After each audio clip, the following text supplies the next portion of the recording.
Hello, everyone. I'm from Xi'an International University. My name is Wang Yazhen. I estimated an honor to attend this competition. My paper's title is On Chinese and American Family Values from the Compilation of Individualism and Collectivism. Here's an introduction about my paper. Where are you from? Is a very simple and ordinary question when one visits another country. For example, Americans might answer in the following ways. I'm from North Carolina, where even once I got such an answer from an American teacher. I'm from my mother's stomach. While most Chinese might share the same answer, I come from China. The answers of the question are different. As far as I am concerned, the answers reflect the cultural differences between America and China. I choose this topic for further research. First, analyze the comparison of individualism and collectivism on Chinese and American family values. Second, people can find out the different culture between America and China. Third, this paper will briefly talk about the definition of collectivism and individualism. And last, explain the differences and the reasons between China and America. There are a table of contents. The role of parents, the way to raise and educate children, the marriage, and the interpersonal relationship in American family and Chinese family. So first, let's have a quick look about the definition of individualism and collectivism. Individualism. People focus on their own affairs and their interest into the circle of family and friends, but doesn't mean selfish. It means independence, deciding or doing something by oneself.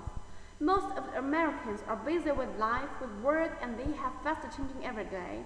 So they don't know each other very well, and they lack of opportunity to meet each other and form their individual character. What about the collectivism? Collectivism is to put others' benefit first, think of yourself at last. The people always inhabit a region and take care of each other, talking about anything, take human being as center. So that's why Chinese regard collectivism most important. The first part is the role of parents in American family. The role of mother different from the past. Now they have their own position, equal rights, own financial support. More and more women go out to work. They no longer stay at home to do housework or take care of the baby. They can realize themselves in career, showing the same ability with the men, and they can also increase the family income. What about the father in American family? Of course, they go to work to support the family, but they typically spend a significant amount of his lecture time with their children. They are equal and they just look like friends to talk about something or debate each other. And the most important reason is many American people dare to exactly what they want to and say what's on their minds whenever they want to, especially in public. In American family, everyone is in the pursuit of individual freedom. They have the different circle of friends and they have equal rights to make decisions in family affairs. Therefore, it shows that the Americans focus on a person's independence and self-reliance and advocate that interest of the individual and the freedom. No matter who you are, everyone should do their own business by themselves. But in China, Chinese women put more energy to the family, like doing washing clothes, cooking, taking care of baby, and so on. Although they give up their interest, their jobs, they love their family, the things they do for love. Chinese pay more attention to the personal interest of the whole than that of any individuals. That's one of the key points of collectivism, family harmony. Father's status in family is as ruler and master. A lot of children must follow their father's instructions. Because no other philosopher in the world has had more enduring influence than Confucius. Confucius believed that respect and obedience are owned by children to their parents, by wives to their husbands, and by subjects to their rulers. Confucianism influences every part of the people's daily life. It is the way to raise and educate children. All families in America or China, it's important to bring up their children. American and Chinese have their different methods to show their love. For example, when a baby is born, American parents will prepare a single room for the baby in order to cultivate the children's independence from very little. And Americans ask their children to do their own things by themselves. If the children want some money or buy something, the parents will not give them directly. They must earn it by doing housework or other things, such as cleaning, gardening, washing the dishes, and so on. Although it is very easy, they can learn the most important thing is, if you do nothing, no one can help you. That's individualism. In China, Chinese parents will do this on the contrary. Without doubt, the baby sleeps beside the parents. Generally speaking, Chinese parents will focus their entire life on their only child. They will give their children anything they want and do everything for their children. No matter how tired they are, how difficult they make money, they will have the children enjoy a comfortable life. By doing so, children rely a lot on parents, and they teach their children, help each other a lot, and when they get trouble, that's collectivism.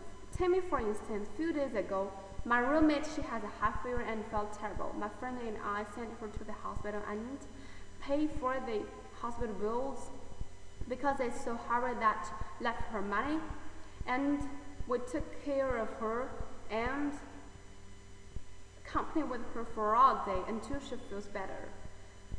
It makes us more closer. In America, that cannot be happened because everyone is expected to look after himself or herself and his or her immediate family.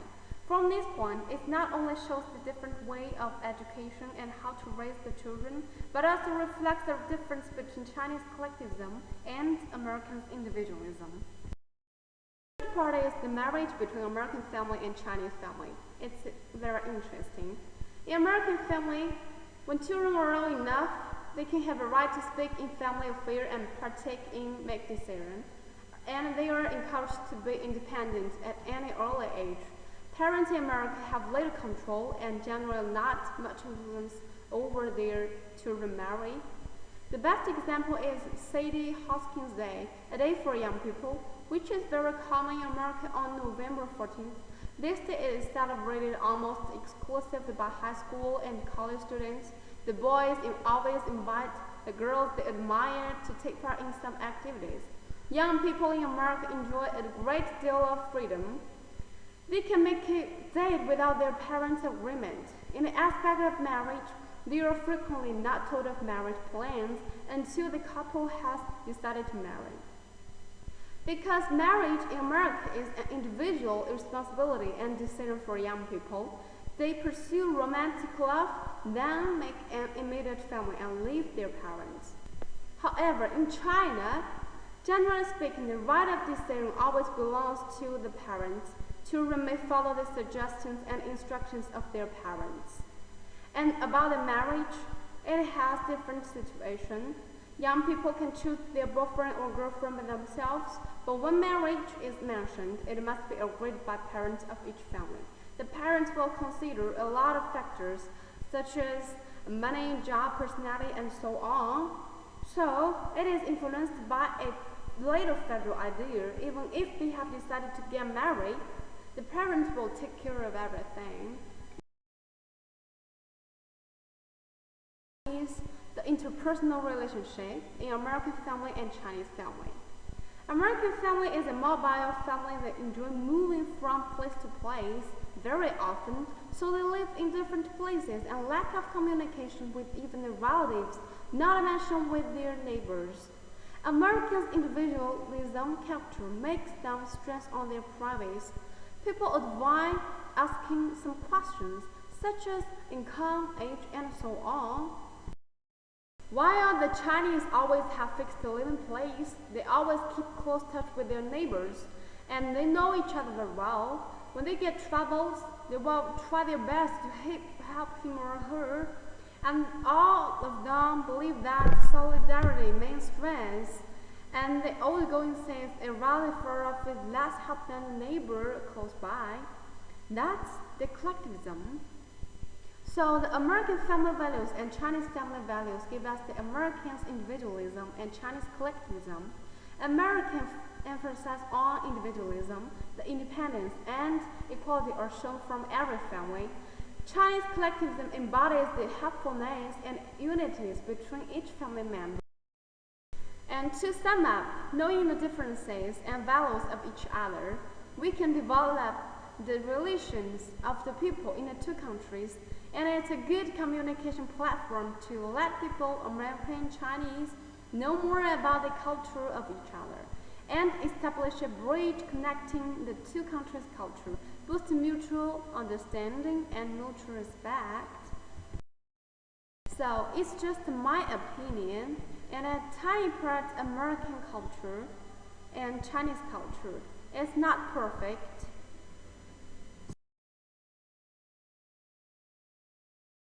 So I'm eager to know more about American life, culture, and everything. And thank you for your attention, thank you for your patience, and thank you for your watching. Thank you.